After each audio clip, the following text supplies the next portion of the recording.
New Year's Eve 2001 was a bit of a strange day if you lived in America. What was typically a day of celebration of the coming year was certainly still there, but with a noticeable bittersweet tone underlining all of it. Times Square in New York City, the epicenter of New Year's festivities for many Americans, was adorned with the usual banners and live performances, while red, white, and blue confetti coated the crowd of nearly 500,000 onlookers, proudly singing patriotic hymns of the Star-Spangled Banner and God Bless America. For just 3 months prior, and just 3 miles away, the worst attack on American soil, and one of the worst acts of terrorism ever committed, had transpired, claiming the lives of nearly 3,000 people and changing the course of this country's history, and indeed the whole of the modern world, forever. I was 12 years old when 9/11 occurred, and I remember the weeks and months following this tragedy had this sort of dual nature to them, as if everyone was eager to get back to what life was like before, but knowing all the while that it wasn't really possible, and for a time, the general outlook was one of confusion and shock, like we were collectively a child forced to grow up too quickly after a traumatic experience. I bring this up because this moment in time not only affected how the government here in the good old US of A would operate for the next few years and right on until the present day, but because this tragedy also affected the types of media that were created, as well as how it was consumed and by whom. To begin with, if you've ever wondered how gray and brown military FPSs suddenly dominated gaming culture and sales figures for well over a decade, well, look no further. There were certainly other contributing factors, such as the standardization of FPS controls on consoles and controllers in general, as well as more powerful systems that minimize the gap between the PC and console market, but as far as the content and themes of these games go, 9/11 and the US's desire for any form of catharsis was by far and away the primary reason for this paradigm shift. Like it or not, the US is the largest gaming market, or at least it was at the time. China pretty much dwarfs every other market at this point, so the fact that cartoony, child-friendly games like Spyro and Banjo-Kazooie were starting to lose grasp on their market share had a lot to do with this country's response to this national tragedy. Combine this with the oversaturation and stagnation of the 3D platformer genre as a whole, and it's easy to see why this now equally stale genre of military first-person shooters took off so quickly. We all like to think that the heyday of 3D platformers continued well into the early 2000s and into the 6th console generation, and they did to a certain extent, but looking back, the writing was already on the wall by 2001, and the platforming mascots that did stick around often had to incorporate some other gimmick, usually a derivative of shooting mechanics, just to survive in this new marketplace. Running and jumping were no longer enough. Crash was soon replaced by Jak and Daxter, Spyro by Ratchet and Clank, Mario got a fancy new water sprayer thingy, Sonic was just trying to figure out what the hell he was doing, and late entries to the 3D platformer genre like iNinja, Malice, Dr. Muto, Vex, and Scalar flooded the market to minimal success, while titles like 007, Agent Under Fire, Splinter Cell, Metal Gear Solid 2, Sons of Liberty, Grand Theft Auto 3, and Halo took root. And it was on this odd day, in this changing landscape of New Year's Eve 2001, that I found myself standing before a monolith of games at my local Walmart with a pocket full of Christmas money and the blessings of my parents to get a new game console when a single title caught my eye. That game was Spyro, Year of the Dragon, sitting on the shelf, heavily discounted along with all the other PS1 titles and hardware, stashed off into a small corner with the N64, as the PS2, GameCube, and Xbox displays, along with their more mature libraries of games, pushed that kiddie stuff out of the way. And there it sat, calling to me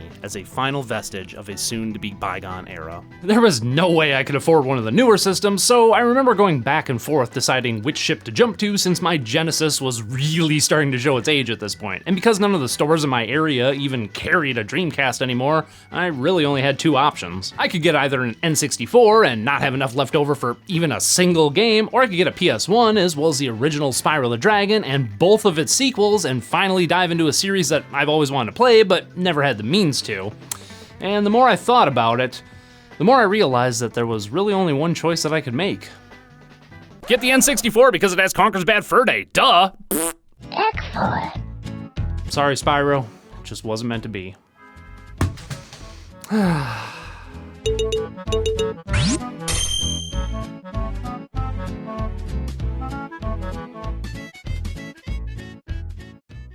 Our story this time around opens up back in the good old dragon realms, with all the dragons, and Hunter for some reason, taking a snooze with all of their eggs scattered about and— Wait, are there female dragons? Or do the males lay eggs? Are they even male? Do they have sex with each other? Or— Anyway, while the dragons are taking a rest, a bunch of holes appear in the ground, and from them steps out a group of baddies called the Rhinox. These guys are basically the hired muscle of the Spyro universe and make several appearances throughout the series from this point onward. And leading this group of Rhinox on this stealth mission is our primary antagonist, Bianca, a lady rabbit with magical powers. Together, the Rhinox and Bianca proceed to steal all of the dragon eggs without awakening anyone, but just as they're about to make their escape,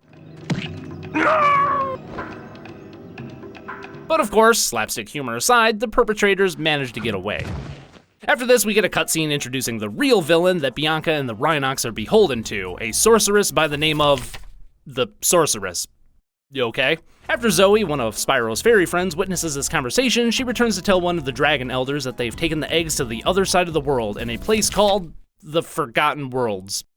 Wow, they really shelled out for creative writing in this one, didn't they? So Spyro and Hunter, being the only two small enough to fit into the holes left by the baddies, jump in without hesitation and begin their quest to reclaim all the stolen dragon eggs and stop the perpetrators' sinister plan. If you played either of the previous two games, you're gonna feel right at home with how Spyro moves about. In fact, his controls are practically identical to those found in Spyro 2. His jump, glide, charge, and fire breath attacks are all the same, and the hover ability that allows you to cancel your glide and gain some extra verticality to more easily reach distant platforms is here as well, and functions basically the same as it did before. What has changed, however, is that the technique that allows you to locate nearby gems using sparks isn't present at this moment, and neither is the useless map, though you do unlock the treasure finding ability about halfway through the game, so at least it hasn't been removed entirely. Though the biggest change to the controls from Spyro 2 to Year of the Dragon can be seen in the ease of turning Spyro, which is quite a bit quicker and more precise than the previous two games, giving you much more agility and a more nimble character weight than before. If you watch my previous critique of Spyro 2, you'll know that one of my minor complaints had to do with the twitch movements that are required to be successful at a lot of the minigames that it has. And in my research prior to playing, I had heard that Spyro, Year of the Dragon, is even more laden with minigames than its predecessor,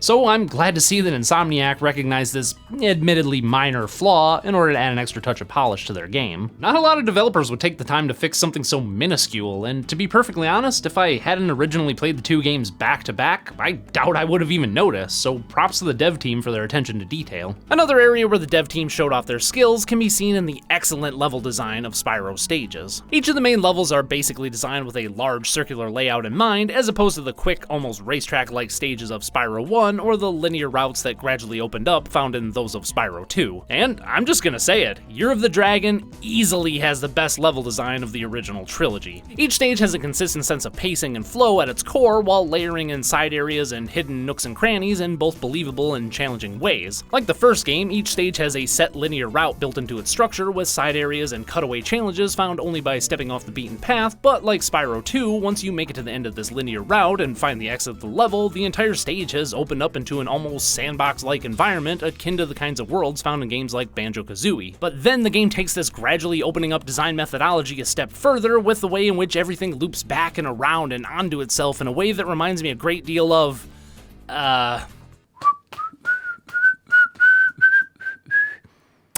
Okay, so I know that it's a bit of a gaming criticism faux pas to say this, but there's really no better way to illustrate my point here other than to say that Year of the Dragon's levels are very reminiscent of Dark Souls? Or I guess Dark Souls levels are very reminiscent of Year of the Dragon since it came out like 10 years earlier. But seriously, that's what's going on here. At the end of each stage, you always unlock a shortcut that either loops you back to the start of the level or a quick method of traversal that takes you there instead. And since each stage is always circular in its overall design, and because you'll open up a wealth of more minor and more direct pathways organically as you make your way through the level, the game always ensures that no matter what your location in a stage is, you're always just a short walk from practically every other point of interest. And that's the key word here, organic. None of this gradual opening up of the stage feels forced in any way and is always tied to some other event or challenge that Spyro undertakes, which results in the added effect of creating a shortcut or activating some device to tie the end of the level and the beginning together. For example, in Desert Ruins, you meet a character by the name of Gus who tells you that his girlfriend Tara has gone off to raid the ancient tomb behind him, but hasn't come back yet and asks you to go look for her. When you finally make it to the tomb at the end of the level, Tara, who's an obvious reference to Lara Croft by the way, comes bursting out of the tomb to greet you and reward you with one of the dragon eggs before activating the level's exit. However, her bombastic entrance also causes a set of stairs to form behind her, which leads back to the very start of the stage. And this is how each level is structured overall. Spyro 2 did this to a certain extent, but you can really tell that it was a bit of an afterthought, like the developers just went, I don't know, add some of that sparkly stuff that carries you upwards, we've got more important shit to do, like figuring out if we're going with talismans or orbs as our primary MacGuffin. But what's even more impressive is that all of these shortcuts and changes to a level are permanent, so no more having to replay the entire stage just to collect some stuff that you missed your first time around. And my My god, am I glad they did this. In the previous 2 games, I was always a bit leery about leaving a stage without first collecting everything because I knew that the whole level would be reset upon my exit. And as I mentioned in my previous critique, this could cause a great deal of frustration if you didn't have an ability needed to complete the stage upon your first visit, or if you were just tired of hunting and pecking for that last gem or stuck on a minigame and needed a break. In contrast, in Year of the Dragon, each time one of these inevitable problems would rear its ugly head, I would just move on and come back later, knowing that the only thing I'd have to do upon returning would be to defeat all of the enemies again, which usually wasn't too problematic since the combat is just as laid back as it's always been. Honestly, I am completely blown away by just how good the level design in this game actually is. It's easily some of the best that I've seen in any game of the era, although that really only holds true for the levels in which you play as Spyro himself. Now, for those of you who've played this game, you know that one of the aspects that Year of the Dragon is known for is its inclusion of other playable characters that Spyro must free from each hub world by paying off moneybags. Oh yeah, moneybags is back. Nice! Where are you getting all this money, Spyro? It's not just lying around on the ground, is it? Is it? Moneybags, as always, is just trying to make a quick buck, so he's taken on the job of locking up and guarding the other characters for the sorceress. But of course, being the lovable sleazebag he has no qualms about releasing these characters if you're willing to grease his palms a little. Of these other characters, there's Sheila the Kangaroo, Sergeant Bird, Bentley the Yeti, and Agent 9 the Space Monkey. Each of these characters controls a bit differently, with an overall distinct set of abilities that are required for certain sections and levels of the game. Sheila can jump high and kick with her feet, making her levels focus primarily on platforming and light combat. Sergeant Bird can fly indefinitely and shoot things with his mounted rocket launchers, as well as pick up and drop certain items to solve minor puzzles. Bentley lumbers around and can't jump very high, but he carries a large club that can be used to break obstacles, smash enemies, and create gusts of wind to launch objects across the stage, and usually he's aiding his younger brother Bartholomew in some way. And finally, we have Agent 9 the Space Monkey, whose defining feature is that he has a gun and he likes to shoot stuff with it. Each of these characters has their own unique personalities and mannerisms that fit well within the story and provide the game with much of its humor. Agent 9 is borderline psychotic, Bentley's posh and verbose, Sergeant Bird is a suave James Bond type, and Sheila's Australian. That's it. That's her only character trait. She's an Australian stereotype. That's good of you, mate. No hard feelings, eh? Now, again, in my research leading up to writing this critique, I had heard a lot of differing opinions on this aspect of the game, ranging from the inclusion of these other characters as a positive to the overall variety of gameplay, to them being written off as mostly harmless gimmicks that don't really add much, to people who downright hate their inclusion. So, what do I think? Well, I'm kinda leaning towards them being a mostly harmless gimmick that doesn't really add anything of value to the core of the game. But I also can't deny that each time I was asked to play as one of these other characters, I kinda just wanted to finish their task as quickly as possible so I could get back to playing as Spyro. This isn't to say that I didn't have fun while playing as these other characters, because I did, but when compared to how excellent Spyro stages are, they really only amount to filler content, like a bag of potato chips served alongside a slice of prime rib. To begin with, it can't be denied that divvying characters out piecemeal as the game progresses does have the effect of keeping things fresh, but the downside of this is that you have to take extra care not to shoot the pacing of the entire experience in the foot, as well as put in the effort to make sure it all fits together in the end. And this is the unfortunate reality of Spyro's friends in Year of the Dragon. Each time you're asked to play as one of these characters, you must first adapt to their movesets, level designs, and character weight, and this can be quite jarring after spending several hours playing as Spyro himself. Sheila isn't so bad because she moves at a fair pace and her levels are based more on platforming and climbing anyway, so her levels sort of play out as a watered-down version of Spyro stages. And she's introduced early enough that you're probably still adjusting to how the game functions overall, so the developers had the good sense to make her levels fairly simple to accommodate new players. Sergeant Bird stages give you this introductory period as well, but he just moves so slow and methodically that the pace of the game comes to a grinding halt each time you have to play as him. Thankfully though, I think Insomniac recognized this problem because as the game goes on, his stages get progressively smaller to the point where his final task is nothing more than a single room shooting gallery that you can complete in like 2 minutes. Bentley's sections of the game have this issue as well, though his areas tend to be even smaller and based more around minigames, so they aren't quite as tiresome as Sergeant Bird's levels. And then there's Agent 9. If you happen to see the sorceress, tell her I'll be giving her dancing lessons real soon, know what I mean? You bet. Later! Now, I'll give the game this. Agent 9 is a very enjoyable character to watch.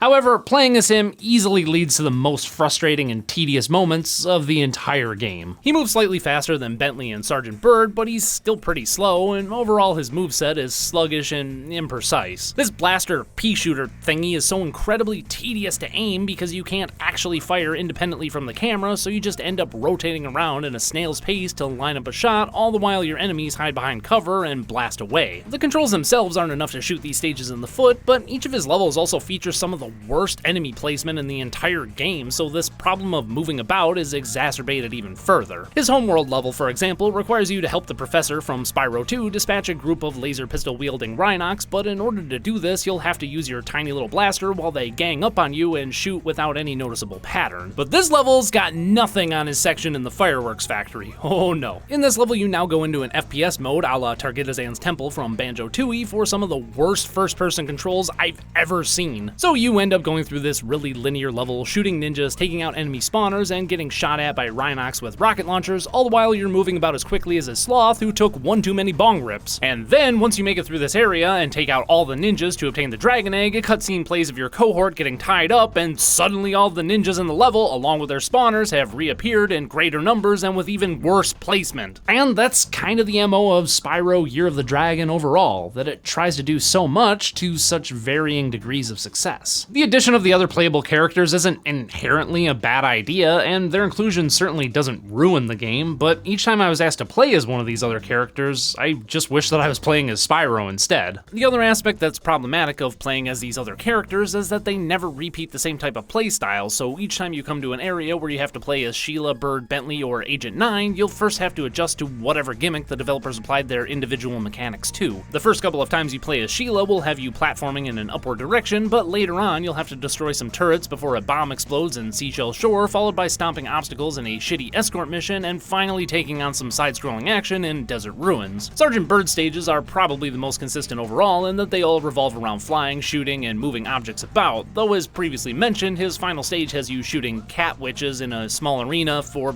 some reason. Bentley's first stage features him lumbering around and hitting things with his club to make it to the end of the level, but the next time we see him, he's climbing a spiral pagoda while avoiding boulders and exploding barrels, then he has a crappy boxing minigame with another Yeti, and finally a pretty slow and tedious game of whack-a-mole. And Agent 9 has the previously mentioned third-person and first-person shooter stages, as well as a rail shooter level and one that's a top-down shooter along the lines of Smash TV. So all in all, none of these extra characters really have any consistency to their playstyle, just gimmick after gimmick, filler after filler. And again, it's important to note that none of the ideas presented while playing as these other characters are necessarily bad. It's just that Insomniac didn't stick with any one idea long enough for the player to get accustomed to the controls of different characters and how they move about the world before shoehorning them into some other contrived situation. Imagine if instead of jumping into a new scenario each time you play as someone other than Spyro, you instead had a level that built upon their previous stage, i.e. more vertical platforming for Sheila, more flying and light puzzle solving with Sergeant Byrd, more lumbering around to the end of the level with Bentley, and more third-person shooting with Agent 9. By doing it this way, the game could have introduced you to the characters and their mechanics, then give you a level to get the basics down, and finally build upon these concepts without completely chucking them out the window, so that by the end of the game, you'd basically have 4 smaller games with multiple levels built around the core mechanics of playing as Spyro, rather than just a bunch of random tasks that happen to feature one character or another. It may not have solved all the problems associated with having this many differing playstyles, but at least it would have been consistent, and at least in my book, consistency in a game trumps novelty any day.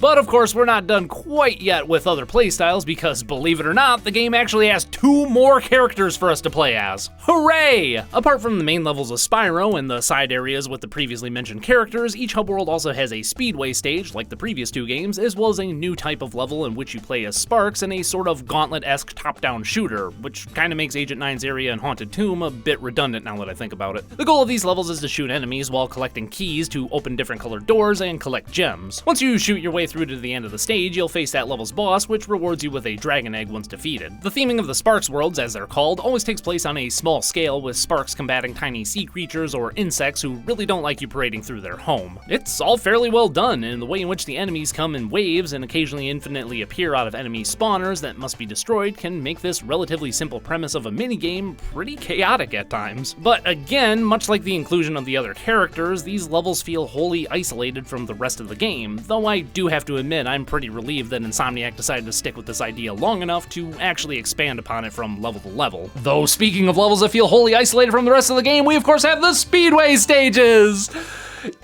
Yay!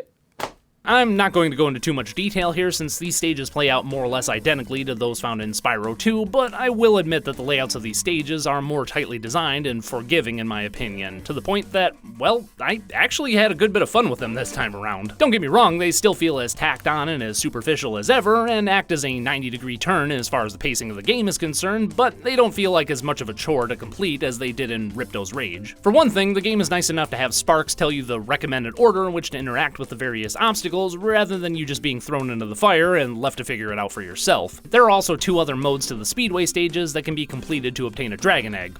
Because of course there are. The first of these is a 3-lap race around the speedway against some denizens of the area. They see you flying through rings denoting the path in mid-air, as well as a dotted line to guide you through the lap. There are also boost points and homing rockets to help you gain an edge in the race, which will usually need to be utilized carefully in order to take first place. The other mode found in these stages involves you flying around the area to find Hunter, who's standing around somewhere, kinda like the hidden challenges from the previous game, though thankfully he's not nearly as difficult to find as those ones were. If you land and talk to him, he'll mention something about sheep flying in saucers, invading, abducting, or doing some other alien task, and if you choose to help him, you'll get to play as him for a series of pretty basic mini-games such as flying around for a dogfight, strapping on a jetpack for some more rail shooting action, luring a saucer down a river of honey, or flying through some smoke rings.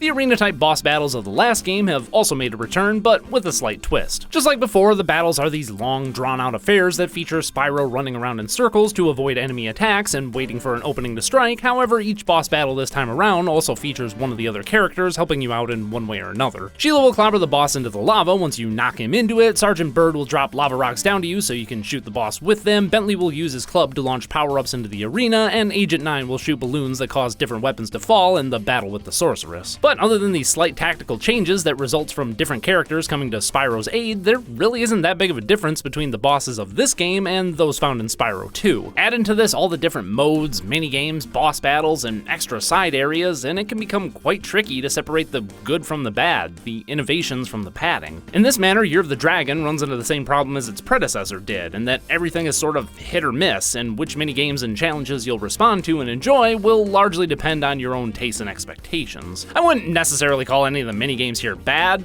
Alright, I will with the Agent 9 levels, but there are definitely quite a few that got on my nerves. The one where you have to protect a figure skater from hockey players kinda rubbed me the wrong way due to how little traction you have on the ice and the fact that you basically have to memorize the order the hockey players come in order to react in time, and the aforementioned boxing match with the Yeti seemed like it required more luck than skill, so I kinda just ended up mashing buttons to win. Don't get me wrong, variety in a game can be a good thing, and just like with Spyro 2, I'm not knocking the use of minigames as a core design choice. It's just that the more you add to your game, the harder you have to work to make sure that it all jives with the overall project, and Year of the Dragon doesn't really take the time to ask if something fits before adding it in. There's just so much to do in this game that you never really get into a groove, always feeling pushed and pulled by the scatterbrained whims of the developers. And it just goes to show that more content isn't always a good thing, and it can come at the detriment of the entire project. In other words, a bag of chips can spoil an otherwise excellent meal. It wouldn't be so bad if... Why does Hunter have a skateboard? Why am I on a skateboard? Seriously? Yeah, there are even skateboarding levels in a game about a purple dragon. Okay. My god, what was it with games from this era adding street sports into series that previously had nothing to do with them? Metal Gear Solid 2, Sonic the Hedgehog, hell, even Mario was out playing hoops, and I can't tell you how many games from this era featured grinding in some form or another, though thankfully Insomniac would wait until their next game to pull that mechanic out of the bag. These levels feature Spyro and Hunter shredding some sick tricks and getting mad arrows. You earn points to get the illest score, race some douches to prove you're not a poser, you know what I mean? Jelly Bean, I'm the cock with the walk who's ready to straighten up and fly right while grabbing some sweet gnar and flex my pecs for the homies and the honeys, you dig?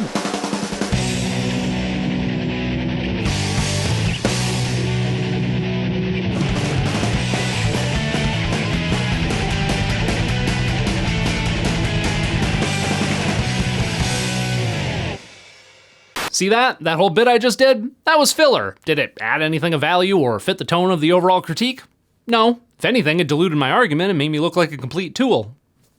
My point. When you add all this up, the different characters, game modes, and minigames, Spyro Year of the Dragon is really nothing more than a hodgepodge of every idea Insomniac could come up with. Very much a case of throwing shit at the wall to see what sticks. And I know there are plenty of people out there that have and will continue to praise this game for the amount of variety that it has, and I'll be the first to admit that I never found myself getting bored in the slightest, but I can't help but feel like the game could have been so much better if only it had chosen to focus on one or two core ideas and stuck with them, rather than trying to do everything under the sun. Much like Spyro 2, the amount of variety is both the game's greatest strength and its greatest weakness. But whereas that game felt like it was trying to catch up to its contemporaries, Year of the Dragon feels like it's trying to one-up every other game on the market. Year of the Dragon is also kind of hit or miss when it comes to its overall presentation as well. Like Spyro 2, it forgoes the cinematic camera movements of the first game for a more streamlined dialogue box-centric approach to conveying information to the player, as well as focusing more on smaller stories centered on various levels that Spyro and his friends will visit, rather than each and every conflict being a direct result of the villain. And just like Ripto before her, the sorceress really doesn't have much of an impact on anything apart from the inciting incident of sending her minions to steal all of the dragon eggs and coercing Bianca to do all of her dirty work. There's no back and forth shit talking between her and Spyro throughout the game like there was with Ripto, and in fact, the two never actually exchange words at all. Bianca at least shows up from time to time to threaten Spyro and Hunter, and then eventually tries to convince them to leave before the sorceress gets off her fat ass to stop them, which she never actually does. Spyro has to go to her because, you know, villain logic. Also, each of the troubles that plague the citizens of the levels you go to are told to you by proprietor of the level when you first enter in a quick conversation, rather than the awesome slapsticky cutscenes from the last game. Lame. Why did they remove this? That was one of the best parts of Ripto's Rage. You'd enter a level, there'd be a loading screen, and then you get a funny little cutscene to introduce the characters and conflicts of these levels, and then when you'd eventually leave, you'd get another cutscene showing how the stage had changed since Spyro came around. Honestly, that just seems kinda lazy to me, seeing as Spyro 2 and Year of the Dragon are so similar in terms of core design and presentation. It's like they sacrifice charm and world building to make room for more fluff and gimmicks. Not a good trade if you ask me. Though it isn't all bad in the presentation department, because Year of the Dragon does add several touches of polish that tip the scales of quality back into favorable territory. Just like the previously mentioned excellent level design, for Spyro stages at least, that in my opinion is the best of the original 3 games, I'd also have to chalk the music, story, and humor up as superior as well. Stuart Copeland has returned once again to deliver what is easily his best work in the series. Each level's music is catchy and wonderfully offbeat, fitting each and every area you go to perfectly, to the point that even the mini-games and side areas I didn't care for felt much more tolerable simply due to the fantastic music.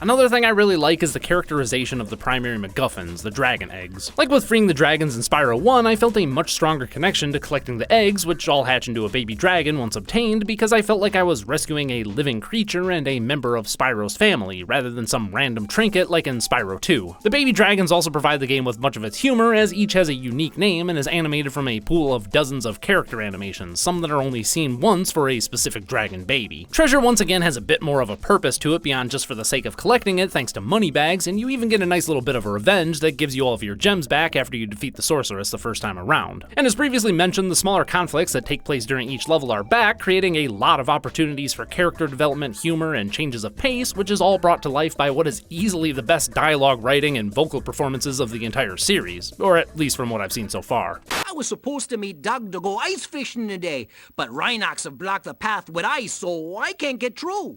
The characters in this game are also written very well in general. In fact, I don't think there's even one that I dislike this time around. Maybe the sorceress, since she doesn't get a lot of screen time and because she's kind of a one-note I'm evil because reasons sort of character, but at least she didn't annoy me. Oh, and speaking of things that previously annoyed me, I've gotta say that I actually liked Hunter a lot more this time around. Whereas before I thought he came across as a cocky jerk who got on my nerves every time he opened his goddamn mouth, now he acts more like Spyro's well-meaning but boneheaded sidekick, which is a much better fit for his character if you ask me. He no longer talks with that patronizing upward inflection and is just all around a much more likable character than his first incarnation, so hopefully this is a trend that continues. But the star of the show, besides Spyro that is, has gotta be Bianca. She starts off as a cold-hearted lackey to the sorceress, but as the game progresses, she becomes a much more sympathetic character that's shown to just be putting on a front so she can learn magic from our villain. She doesn't necessarily agree with what the sorceress is doing, but feels that it's for the greater good of the land until late in the second act when she finds out that the sorceress plans on using the dragons that hatch from the eggs to increase her own power rather than save the Forgotten Worlds like she claimed, which causes Bianca to switch sides and help Spyro and Hunter take her down. Hunter and Bianca also develop a pretty cute little relationship over the course of the game, while Spyro and Sparks are just trying to fix things so they can take another vacation, which always seems to work out so well for them, so there are a lot of different layers of writing, dialogue, and the building of different kinds of relationships between the various characters that's quite impressive for a cartoony game from the early 2000s. Overall, I'd say Year of the Dragon is pretty inconsistent from start to finish, but that said, it does have a lot of moments that truly shine and show off just how talented the team in Insomniac really is. The level design for most of the game is some of the best that I've seen from any game of this generation, and the music is better than it's ever been. The characters and humor are spot on, and the way that the game is presented overall and the production values that it adheres to are very impressive, as are the graphical details, level designs, and theming. But these moments are buried under piles and piles of gimmicks and extraneous padding to the point that a good third of Year of the Dragon could have easily been cut without affecting the core of the game in any meaningful way,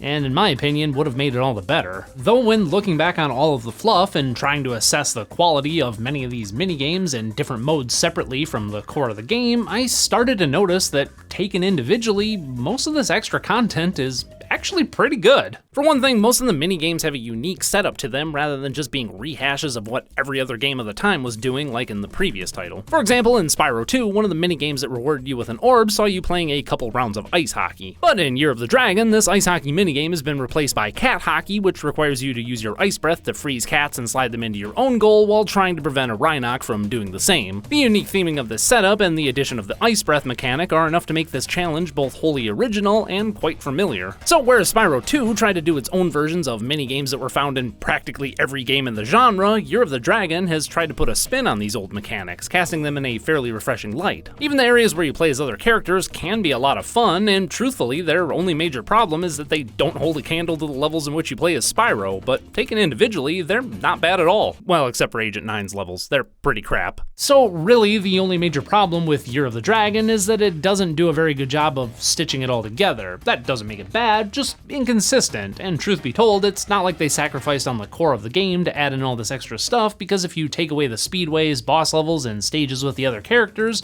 this game is still roughly the same size as the previous two, with 16 main levels compared to Spyro 2's 18 and Spyro 1's 17. And just like with the previous game, I can't really fault Insomniac for taking the series in this direction, because practically every other game was doing the same thing at the time. Consistency isn't what people were looking for back then. Novelty was king, and the games that could bring the most variety and amount of content to the table were the ones that were cast in the most favorable light. And keep in mind that this was the last Spyro game Insomniac would develop for a series that they had built from the ground up and spent nearly 5 years working on non-stop, so I'm sure they wanted to go out with a bang, and since games with mountains of content and tons of variety were what people were looking for back then, that's what they did. Spyro Year of the Dragon, like the two games that came before it, was released to both critical and commercial success and stands as the overall highest rated game in the entire series, and I can't help but agree. Look, there's a lot of fluff in this game that I think bogs it down unnecessarily, but just like with my thoughts on Spyro 2, I don't think these additions are enough to detract from the moments that truly shine. The aspects of this game that are good are really good, and the parts that don't shine quite as bright are still above average for games of the time. So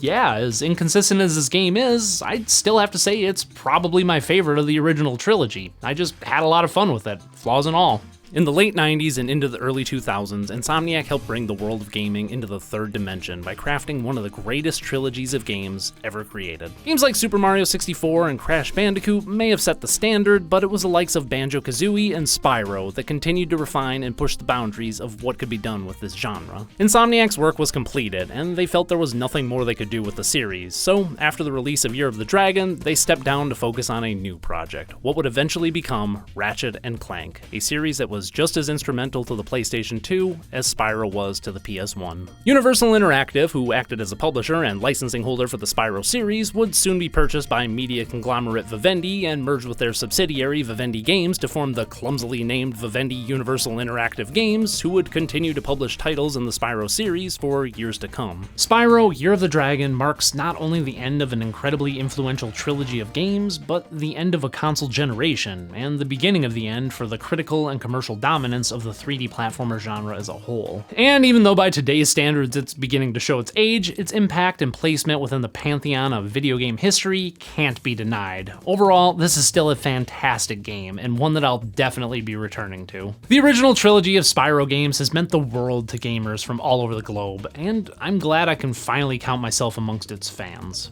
But of course, now it's time to see how the series has fared since Insomniac moved on. So make sure you join me sometime as we take a look at the next 2 games in the series, with Spyro Season of Ice and Season of Flame for the Game Boy Advance. I'm Noa Lee, and thanks for watching. Up next, watch the Purple Parrots continue to suck ass on an all-new episode of Legends of the Hidden Temple. We now return to the first annual Dragon on a Skateboard competition on Nickelodeon Gas. Spyro, you've defeated Gnasty Gnorc, Ripto, and now the Sorceress, yet you've still found time to crush it here at the skate park. Is there anyone out there you'd like to thank for all your success? Yeah, Doug, I first want to thank everyone out there for watching and ask them to like this video, subscribe, and ring that bell, and all that jazz. And I, of course, need to give a huge shout out to all my sponsors: Alex Burke, Damon and Lori Bradley, Ryan Herbeck, Lance, Jamie Messier, Matt Grelly, Boxing Jackalope, Sundaraj, Waltco, Aiden King, Evilness, and Zatara Minetti. Damn, you guys are the best, and I couldn't do this shit without you, And if you too like to become one of my amazing sponsors, head on over to patreon.com/Noa Lee. Yeah! Right, is there anything else you'd like to say before we go? Man, just that if you haven't seen them yet, check out these other 2 videos that some guy made over on YouTube. They're pretty awesome, and I think you should check them out. And what else do we say? Okay, bye, party on. I'm the fucking champion, yo! Woo!